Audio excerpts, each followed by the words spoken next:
আজকের ভিডিওতে আমরা আলোচনা করব আকবর শাসন এবং বারুবুইয়া, সেটা হচ্ছে 1538 থেকে 1576 খ্রিস্টাব্দ পর্যন্ত ছিল। তো সংক্ষিপ্ত বিবরণ যদি আমরা দিই, আকবর শাসন যে সেটা হচ্ছে 1538 খ্রিস্টাব্দে বাংলা স্বাধীন সুলতানি যুগের অবসান হলে একে একে বিদেশি শক্তিসমূহ বাংলাকে গ্রাস করতে থাকে। তখন মুঘল সম্রাট হুমায়ুন অল্প কিছুকাল বাংলা শাসন করলেও শেষ পর্যন্ত আকবর নেতারা শের শাহের কাছে পরাজয় বরণ করেছিল। তো গুরুত্বপূর্ণ টিপস যদি আমরা সেটা খেয়াল করি, সেটা হচ্ছে যে আকবরদের শাখা ছিল দুইটা, সেটা হচ্ছে সুর আফগান আর একটা ছিল কররানি আফগান, অর্থাৎ দুইটা ছিল, একটা সুর এবং কররানি। পিতার মৃত্যুর পর শের খান বিহারে অবস্থিত ছিল, সাসারাম অঞ্চলে জমিদার ছিলেন। হুমায়ুনকে পরাজিত করে শের খান তখন শেরশাহ উপাধি লাভ করেছিল। শেরশাহ সুর বংশের বলে তার সময়ের শাসন সুর আফগান বংশের শাসন নামে পরিচিত লাভ করেছিল। বাংলা শেষ আকবর শাসক ছিল দাউদ খান কররানি ছিল। মুঘল ও আফগানদের মধ্যে রাজমহলের নিকট 1576 খ্রিস্টাব্দে তুমুল যুদ্ধ হয়েছিল। পরবর্তী আমরা খেয়াল করি যদি সেটা হচ্ছে বারুবুইয়া, যদি খেয়াল করে দিকে যে বাংলা বারুবুইয়াদের অবদান অনেক ছিল। সেটা হচ্ছে বাংলায় আফগান শাসনের অবসান ঘটিয়ে মুঘল শাসনের সূত্রপাত হলেও বারুবুইয়াদের বাধার মুখে মুঘল শাসন বেশি দূর বিস্তার লাভ করতে পারে না। শাসন সম্রাট আকবর সমগ্র বাংলার উপর তার অধিকার প্রতিষ্ঠা করতে পারেননি। বাংলা বড় বড় জমিদার মুঘলদের অধীনে মেনে নেননি। জমিদারগণ তার নিজ নিজ জমিদারি স্বাধীনভাবে তিনি কাজ করেছেন, ওই তাদেরকে বলা হয় বারুবুইয়া বলা হয়। এটা নিয়ে এখানে আলোচনা। তো গুরুত্বপূর্ণ তথ্য যদি আমরা খেয়াল করি, সেটা হচ্ছে বারো বলতে বোঝায় অনির্দিষ্ট সংখ্যক জমিদার। আমরা বলতে অনেকে মনে করে যে বারুবুইয়া বলতে যে 12 জন বুইয়া ছিল, আসলে তা না। বারো বলতে এখানে অসংখ্য বোঝানো হচ্ছে। বাংলা বারুবুইয়াদের মধ্যে সর্বশ্রেষ্ঠ ছিল ইশাকা। ইশাকার রাজধানী ছিল সোনারগড় ছিল। ইশাকার মুঘলদের বর্ষতা স্বীকার করেছিলেন 1597 সালে। ইশাকা বাংলা শাসন করেন 1576 থেকে 1599 পর্যন্ত তিনি করেছিলেন। ইশাকার মৃত্যুর পর তার বারুবুইয়াদের নেতা ছিল মুসা খান ছিল। মুঘলদের বিরুদ্ধে স্বাধীনতা ঘোষণা করেন মসনদে আলা উপাধি ধারণ করেছিলেন ইশাকা ছিলেন। তো বারুবুইয়াদের কিছু অঞ্চল দেয়া আছে, এখানে দেয়া আছে কিছু যে ইশাকা এবং মুসাকা, যে তাদের এলাকা ছিল ঢাকা জেলা অর্ধাংশ, প্রায় সমগ্র ময়মনসিংহ জেলা এবং পাবনা, বগুড়া, রংপুর জেলা কিছু অংশ ছিল তার আন্ডারে ছিল। আর চাঁদরাই এবং কেদাররাই সেটা হচ্ছে শ্রীপুর, বিক্রমপুর, মুন্সিগঞ্জ এলাকা ছিল তাদের আন্ডারে ছিল। এবং মহারাজা প্রতাপাদিত্য তিনি ছিল খুলনা এবং যশোর, এই এলাকাটা তার আন্ডারে ছিল। তো আমরা বাংলা মুঘল শাসন আমরা দেখেছি যে সুবেদারি বা যেটা বলা হয় যে সুবেদারি ও নবাবী, এর দুই পর্বে বাংলা মুঘল শাসন অতিবাহিত হয়েছিল। বারুবুইয়াদের দমনের পর সমগ্র বাংলায় সুবেদারি শাসন প্রতিষ্ঠা করেন। মুঘল প্রদেশগুলো সুবাহা নামে পরিচিত ছিল। তাহলে বিভিন্ন পরীক্ষা আসতে পারে যে মুঘল প্রদেশগুলো কী নামে পরিচিত ছিল, সেটা হচ্ছে সুবাহা নামে। বাংলা ছিল মুঘলদের অন্যতম সুবাহ ছিল। 17 শতকের দিক দিয়ে 18 শতকের শুরু পর্যন্ত সুবেদারি শাসন স্বর্ণযুগ ছিল। সম্রাট আওরঙ্গজেবের পর দিল্লির দুর্বল উত্তরাধিকার সময়ে মুঘল শাসন শক্তিহীন হয়ে পড়ে। এ যুগে বাংলার সুবেদারগণ প্রায় স্বাধীনভাবে বাংলা শাসন করতে থাকেন। মুঘল আমলে এই যুগ নবাবী আমল নামে পরিচিত লাভ করে। তো এখানে এটা বিষয় হচ্ছে কি এটা যে মুঘল শাসন যখন মুঘলরা যখন বাংলায় শাসন করে, বাংলা দখল করে নেয়, তখন তারা বিভিন্ন ধরনের লোক পাঠাইছে বাংলা শাসন করার জন্য। তাদেরকে বলা হয় সুবেদার বলা হয়। তাদের কাজ হচ্ছে কি যে তারা এই বাংলাটা শাসন করবে, সেটা এটাকে বলা হয় সুবেদারি শাসন আমল বলা হয়। সে সুবেদারি শাসন আমল স্বর্ণযুগ ছিল। বলতেছে যে মুঘল আমলে এই সুবেদারি শাসনকে আবার নবাবী আমল নামেও পরিচিত লাভ করেছিল, অর্থাৎ এই সুবেদারি আমলটাকে নবাবী আমল নামেও পরিচিত করেছিল। তো আমরা যদি খেয়াল করে দেখি, সেটা হচ্ছে ইসলাম খাঁ বারুবুইয়াদের দমন করে বাংলায় সুবেদারি প্রতিষ্ঠা করেছিল 1610 সালে। বাংলায় রাজধানী রাজমহল থেকে ঢাকায় আবার স্থানান্তর করেছিল ইসলাম খাঁ। পর্তুগিজরা বাংলায় বাণিজ্য করত হুসেন শাহী যুগ থেকে। শাহজাহান বাংলা সুবেদার করে পাঠান তার দ্বিতীয় পুত্র শাহ সুজাকে, অর্থাৎ শাহজাহান তার পুত্র 2 নম্বর পুত্র শাহ সুজাকে বাংলা সুবেদার হিসেবে নিযুক্ত করেছিলেন। সম্রাট আওরঙ্গজেবের সময় বাংলা সুবেদার নিযুক্ত হন মীর জুমলা। মির্জা আবু তালিব ইতিহাসে খ্যাত ছিল শায়েস্তা খাঁ নামে। আচ্ছা, অর্থাৎ শায়েস্তা খাঁর নাম ছিল, মানে আসল নাম ছিল মির্জা আবু তালিব। তো সন্দ্বীপ ও চট্টগ্রাম দখল করে আরাকানি জলদস্যুদের সম্পূর্ণরূপে উৎখাত করেছিল শায়েস্তা খাঁ।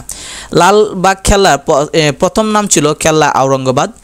ফরুক শিয়ারের রাজত্বকালে বাংলার সুবেদার নিযুক্ত করেন মুর্শিদ কুলি খান। প্রথমে মুর্শিদ কুলি খানকে নিয়োগ দেওয়া হয় বাংলার দেওয়ান হিসেবে। দেওয়ানের কাজ ছিল সুবার রাজস্ব আদায় এবং অর্থনৈতিক ব্যবস্থা নিয়ন্ত্রণ করা। সুবা বাংলা প্রায় স্বাধীন হয়ে পড়ে নবাব মুর্শিদ কুলি খানের সময় থেকে। এ সময় সুবাহাকে বলা হতো নিজামত, আর সুবেদারের বদলে পদবি হয় নাজিম। 18 শতকে বাংলায় মুঘল শাসনের ইতিহাস নিজামত বা নবাবী আমল রূপে পরিচিত লাভ করেছিল। এ সময় থেকে স্বাধীন শাসকগণ পরিচিত হয় নবাব নামে, অর্থাৎ সুবেদার যারা তারাই পরবর্তীতে নাম ধারণ করেছিল নিজামত। এই নিজামত থেকে আবার কি হয়েছে যে নবাব নাম হয়ে আমাদের নবাবী শাসন বাংলায় চলছে।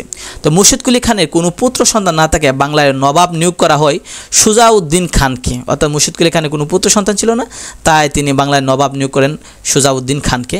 মোগল সম্রাটের অনুমোদনে নয়, বাহুবলে বাংলায় ক্ষমতায় বসেছিলেন আলীবর্দী খান। বাংলায় বিভিন্ন অঞ্চল থেকে বর্গীদের দেশ ছাড়া করেছিলেন নবাব আলীবর্দী খান। মারাঠা বংশের শ্রেষ্ঠ নরপতি ছিল শিবাজী। মারাঠা বংশের শ্রেষ্ঠ নরপতি মানে শ্রেষ্ঠ রাজা ছিল মারাঠাদের মধ্যে শিবাজী। ইতিহাসে তিনি পার্বত্য মুশিক নামেও তিনি অধিক পরিচিত লাভ করেছিলেন। রাজস্ব আদায়ে ইজারা যারা দিত তাদেরকে বলতো মুর্শিদ কুলি খান তিনি করেছেন, অর্থাৎ রাজস্ব আদায়ে ইজারাদারি প্রথার প্রবর্তন করেছিলেন মুর্শিদ কুলি খান।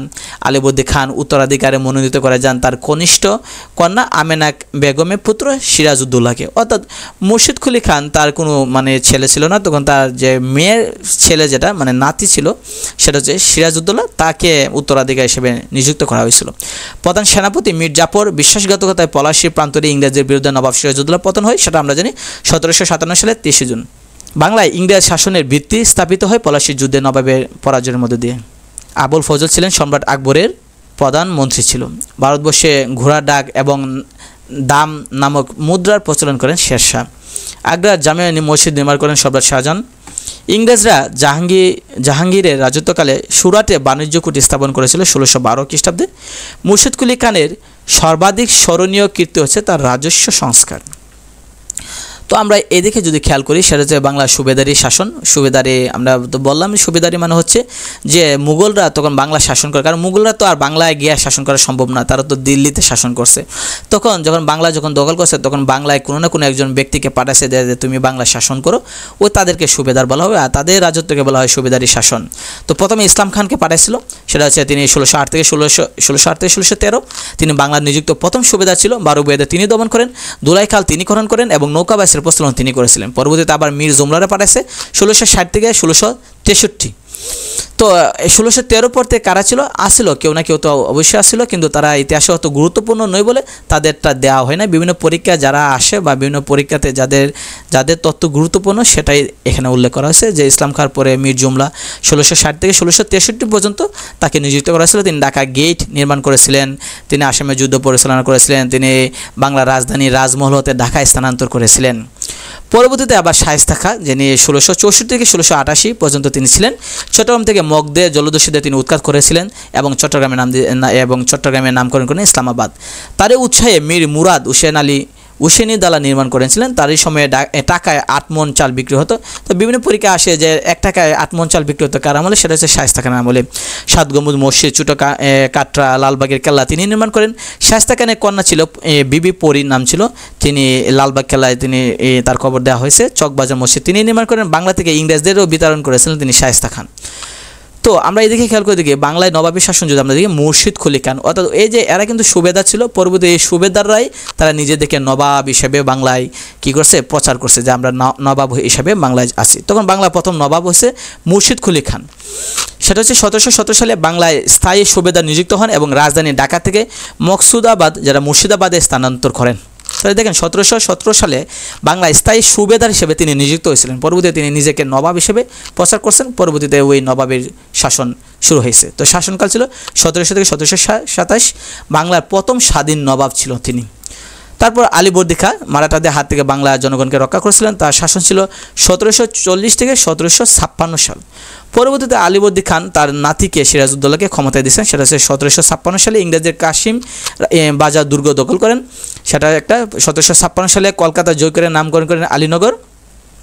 তারপর 1757 সালে ইংরেজদের সাথে আলীনগরের সন্ধি হয়। তারপর 1757 সালে পলাশীর যুদ্ধে ইংরেজদের নিকট পরাজিত হলে বাংলায় মধ্যযুগের শাসনের অবসান ঘটে, যেটা হচ্ছে নবাবী শাসনের অবসান। বাংলার শেষ স্বাধীন নবাব শাসনকাল ছিল 1756 সাল থেকে 1757, মানে 1 বছর নবাব সিরাজউদ্দৌলা সিংহাসনে বসেছিলেন। এ হলো বিষয়। তো আমরা এদিকে যদি আমরা আরও কিছু লক্ষ্য করি, সেটা হচ্ছে যে সন বা শতাব্দী প্রবর্তক যেটা হচ্ছে বাংলা সন প্রবর্তন করেন, সেটা হচ্ছে সম্রাট আকবর 1556 সালে। হিজরি সন অজদ উমর রাদিয়াল্লাহু আনহু তিনি প্রবর্তন করেন 622 সালে। খ্রিস্টান যারা স্কাইথিয়ান সন্ন্যাসী তিনি 1 খ্রিস্টাব্দে তিনি প্রবর্তন করেন। শকাব্দ সম্রাট কনিষ্ক তিনি 78 খ্রিস্টাব্দে খ্রিস্টপূর্বাব্দে, মানে যীশু খ্রিস্টের জন্মের আরও 78 বছর আগে তিনি এই সালটা প্রবর্তন করেন। গুপ্তাব্দ চন্দ্রগুপ্ত সেটা 320 সালে প্রবর্তন করেন। বিক্রমাদিত্য তিনি খ্রিস্টপূর্ব 57 অব্দে তিনি এই সন প্রবর্তন করেন। হর্ষাব্দ সম্রাট হর্ষবর্ধন 1606 সালে তিনি এই সালটা এই সাল প্রচলন করেন। লক্ষণাব্দ তিনি বিজয় সেন তিনি 1118 সালে তিনি একটা সন প্রবর্তন করেন। অর্থাৎ আমরা যে এই খ্রিস্টাব্দ যেটা সেটা হচ্ছে ইংরেজি সাল, যেটা আমরা 2000 সাল যেটা আমরা বলতেছি সেটা খ্রিস্টাব্দ বলা হয়। আর বাকি আর বাংলা সন, ইংরেজি হিজরি সন, শকাব্দ, গুপ্তাব্দ, বিক্রমাব্দ, হর্ষাব্দ, লক্ষণাব্দ এগুলো বিভিন্ন সাল ছিল। তো বিভিন্ন শাসন আমলে বাংলার রাজধানী আমরা যদি খেয়াল করি, সুলতানি আমলে রাজধানী ছিল গৌড়। শাসন আমল এখানে দেখা যাচ্ছে যে সুলতানি আমলে রাজধানী ছিল গৌড়, ছিল বাংলার রাজধানী ছিল গৌড়। স্বাধীন সুলতানি আমলে সোনারগাঁও ছিল। মৌর্য আর গুপ্ত বংশের পুণ্ড্রনগর ছিল। আলাউদ্দিন উশের সময়ের রাজধানী ছিল একডালা। গৌড়ের রাজা ছিল শশাঙ্ক, তার শাসন নাম ছিল রাজধানী ছিল কর্ণসুবর্ণ। গুপ্ত রাজবংশ ছিল বিদিশা। হর্ষবর্ধন ছিল কৌনুস। চন্দ্রগুপ্ত ছিল পাটলিপুত্র। দেবরাজ বংশ ছিল দেবপর্বত। বর্মদেব ছিল বিক্রমপুর। ইশাখা ছিল সোনাগা। খড়গ বংশের কর্মান্ত বসাক বা কুমিল্লা ছিল। লক্ষণ সেন ছিল নদিয়া এবং মৌর্য যুগে ছিল পুণ্ড্রনগর ছিল তাদের রাজধানী। তো বিগত সালে প্রশ্ন যদি আমরা লক্ষ্য করি তাহলে বিভিন্ন বিশেষ পরীক্ষায় দেখা যায় এই প্রশ্নগুলো আসছে। বাংলার প্রথম স্বাধীন নবাব কে ছিল? আমরা জানি যে মুর্শিদ কুলি খান ছিল বাংলার প্রথম স্বাধীন নবাব ছিল। বাংলার নববর্ষের প্রবক্তা কে ছিল? আমরা জানি সম্রাট আকবর ছিল বাংলার নববর্ষের প্রবক্তা ছিল। তো আমরা এদিকে দেখলে পিএসসি বিভিন্ন নিয়োগতা সরকারি বিভিন্ন চাকরি পরীক্ষায় এগুলো আসছে। তো আমরা এদিকে খেয়াল করলে দেখবো ঢাকা বিশ্ববিদ্যালয়ের বিভিন্ন ভর্তি পরীক্ষায় এগুলো আসছে যে সম্রাট আকবরের সমাধি কোথায় ছিল? আমরা জানি সেখানটা, সেটা উত্তরপ্রদেশে অবস্থিত। তো আমরা এদিকে খেয়াল করে দেখবো আমরা যে জাহাঙ্গীরনগর বিশ্ববিদ্যালয়ের বিভিন্ন পরীক্ষায় আসছে সেটা আমরা আরও যদি খেয়াল করে দেখি এদিকে, তাহলে আমরা দেখবো যে রাজশাহী বিশ্ববিদ্যালয়ে আসছে, চট্টগ্রাম বিশ্ববিদ্যালয়ে আসছে, গুচ্ছতেও আসছে। বাংলা মুসলমানদের প্রথম রাজধানী কোথায় ছিল? সেটা হচ্ছে গৌড় ছিল। মেডিকেল এবং ডেন্টালও বিভিন্ন পরীক্ষায় আসছে, যেটা হচ্ছে ঢাকা গেট কে নির্মাণ করছে সেটা আমরা জানি মীর জুমলা। ভারতের শেষ মুঘল সম্রাট কে ছিল? আমরা জানি বাহাদুর শাহ জাফর ছিল, তিনি ভারতের শেষ মুঘল সম্রাট ছিল। তো এই হলো মুঘলদের নিয়ে আর বাংলার সুবেদারি নিয়ে এবং বাংলার নবাবদের নিয়ে যত প্রশ্ন আছে এখান থেকে প্রশ্নটা আসে। তো আমরা নেক্সট ভিডিওতে আমরা আলোচনা করব উপমহাদেশে উপনিবেশ যেটা, সেটা শাসন, যেটা ইংরেজের শাসন, সেটা নিয়ে আমরা আলোচনা করব।